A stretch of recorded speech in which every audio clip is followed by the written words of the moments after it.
Welcome to GVD SKY News. I'm Suzette Thompson. Thanks to those of you watching online and on television. Thanks also to our listeners on Sky FM. Two male individuals approached the Prime Minister's house on June 6, proceeding to beat pans with no regards for where they were and the implications of their actions. We have more in this report from Rod Melius.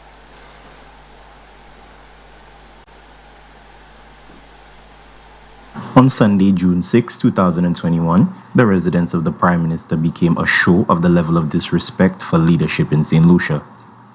Two persons were seen on video footage beating pans in the vicinity of the Prime Minister's house. Keeping It Real talk show host Norbert Williams voiced his disgust on the matter on his June the 7th show. Put it well, in the context of my discussion this morning with you, the Prime Minister of St. Lucia is not a person. I'll say it again. The Prime Minister of St. Lucia is not a person. Quote me well. The Prime Minister of St. Lucia is an office. It's an institution. And whether it's Kenny Anthony, whether it's Philip J. Pierre, whether it's Stevenson King, whether it's Alan Chasney, John Compton, Von Lewis, whether it's me, whether it's you, whether it's your nenen, whether it's your power, whether it's your jabal, your cousin, your child, the Prime Minister of St. Lucia is the Prime Minister of St. Lucia. He's not the Prime Minister of Alan Chasney. He's not the Prime Minister of Kenny Anthony. He's not the Prime Minister of Philip J. Pierre. Williams drew reference to a social media circulation which indicated threats on the Prime Minister and his family. He further stated that the security of the area surrounding the Prime Minister's house should have been heightened. Put out a voice note with a purported Bajan accent saying that the 6th of June he would go out there at Rodney Bay and block the Prime Minister, block his wife, block their kids, all sorts of nonsense. And you know what, folks? Rightfully so, the people of St. Lucia were outraged by that nonsense. That was mentioned in that 6th of June. The area surrounding the Prime Minister's residence was supposed to be, or should have become, an even more sensitive, more highly secured area than it was before. Tell me if I'm wrong. The talk show host was very concerned about the turn of events and stated all involved should be arrested. I'll give you my analysis of the paralysis. Immediately, all of those people there should have been arrested, searched immediately. The idiot beating the pan, the other one that was there with him, and the person recording.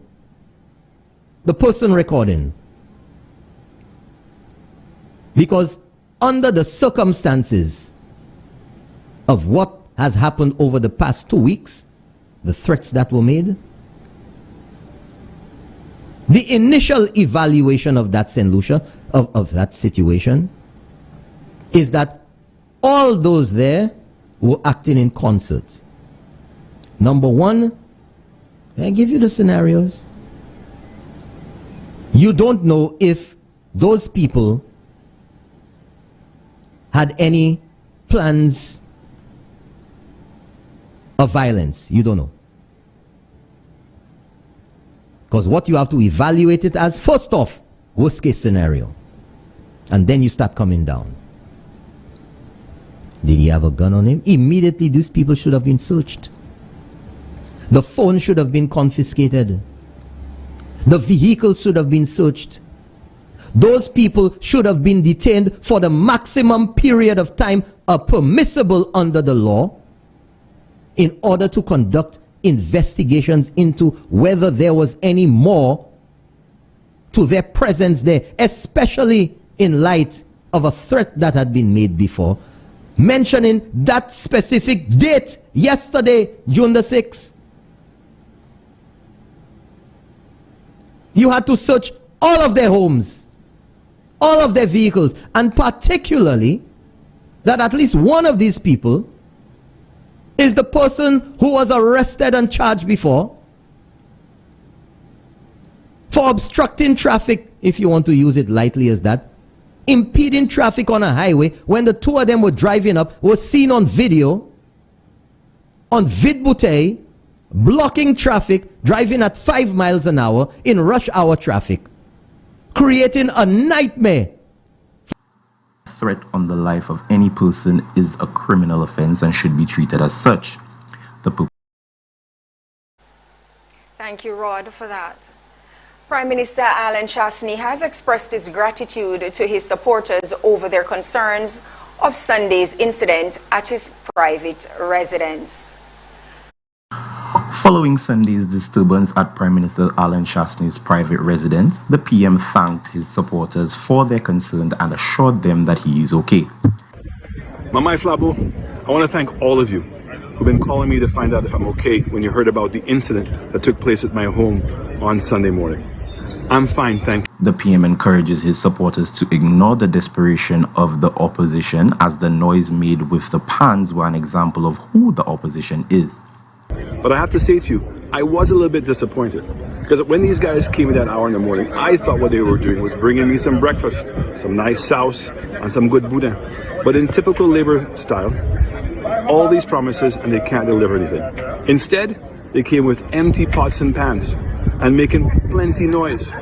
But you know what they say, empty vessels make the most noise. As St. Lucia anxiously awaits the announcement of elections, parties and their supporters are on the campaign trail. The last general elections were held in St. Lucia on June 6, 2016. The result was a victory for the United Workers' Party, which won 11 of the 17 seats. Rod Merrier's GVD. St. Lucia welcomed 2 new flights to the island on Saturday, June 5th, while noting an 81% recovery in tourism arrivals from one of its major source markets. St. Lucia Tourism Authority is reporting that arrivals are surpassing projections as the industry prepares for an exciting trajectory from the summer of 2021. More in this report from Carla Matthew. Tourism continues to rebound, auguring well for more jobs, business linkages, and a revenue with more eyes set on St. Lucia with additional options from international gateways. Visitor arrival data for May 2021 indicates that St. Lucia has recorded 81% of the U.S. market as compared to May 2019.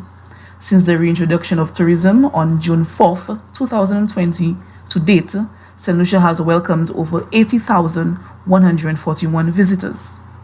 Surpassing 35% visitor arrival projection, the past month noted peaks in arrivals as the destination had yet another busy weekend that welcomed more than 3,000 visitors. Tourism officials were part of the delegation that welcomed the reintroduction of American Airlines services from New York and the data-driven service from Dallas-Fort Worth. A combined of 229 arriving passengers, including those fully vaccinated, were met with a fully complement protocol in place. I haven't had an American Airlines flight out of JFK since 2009, and that is quite critical as well. And that is going to help us as well, giving customers the extra option of having an American Airlines flight from JFK.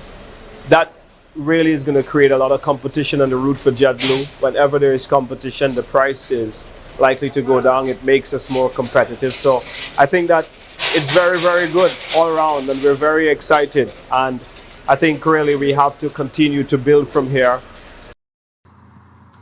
With Dallas-Fort Worth being an award-winning international airport with an average of 4.7 million passengers, the SLTA seized the opportunity to captivate a large audience during a high dwell time, displaying some of St. Lucia's most compelling digital and static images, as well as branding across the interior and exterior of all 4 terminals and the jet bridges at Terminals A and C. Lucia's tourism, and it's coming at a time when we really need that kind of boost with all of the fallout and disruptions that are taking place with COVID-19. It really does show a lot of confidence in St. Lucia, and it helps rebuilding our tourism industry that much better. Locally handcrafted plaques depicting the destination's logo and niche markets by St. Lucian artists Christy Gustav were presented to American Airlines in remembrance of its service to the destination. Crew members, special guests, and lucky seat winners were also gifted on arrival compliments the St. Lucia Tourism Authority. Chairman's Reserve Rum by St. Lucia artists Daniel J. Baptiste and Kako Organic. Out of Dallas, 1 lucky passenger was gifted with a 3-night stay for 2 compliments Sugar Beach Viceroy Resort. The weekly non-stop Saturday service from Uranera International Airport to Dallas-Fort Worth will depart St. Lucia every Saturday at 2:30 p.m. Eastern Caribbean Time and arrive at Dallas-Fort Worth at 7:22 p.m. Central Standard Time. The New York service will depart Uranera International Airport at 3 p.m. and arrive at JFK at 8:03 p.m. Carla Maffrey.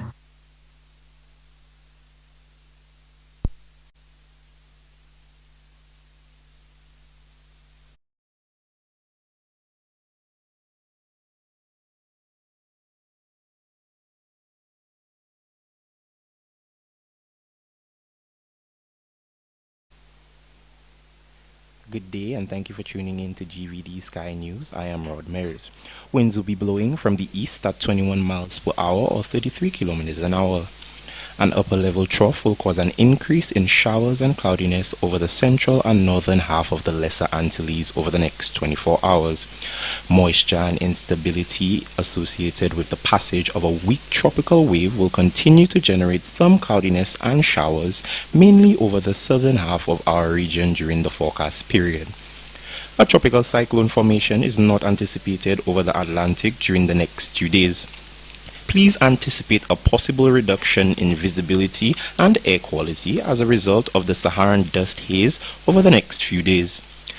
Monitoring in the south of the island is advised due to the fact that the La Soufre volcano in St. Vincent remains at level orange.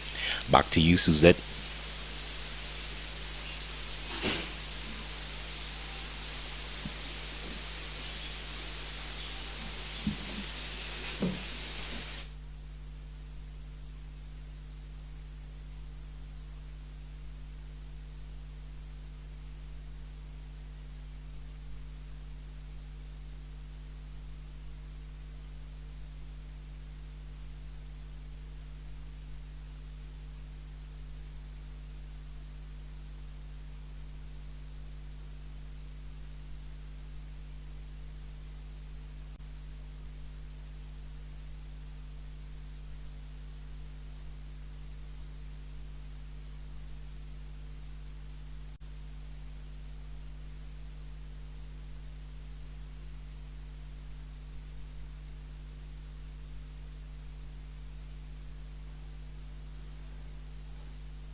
Thank you, Rod. That takes us to the end of GVD Sky News. I am Suzette Thompson. Remember to join us on Facebook and YouTube. And if you see or hear of news in the making, feel free to give us a call at 726-9 9914 or 722-6542. I am Suzette Thompson. GVD News, credible coverage that you can always count on.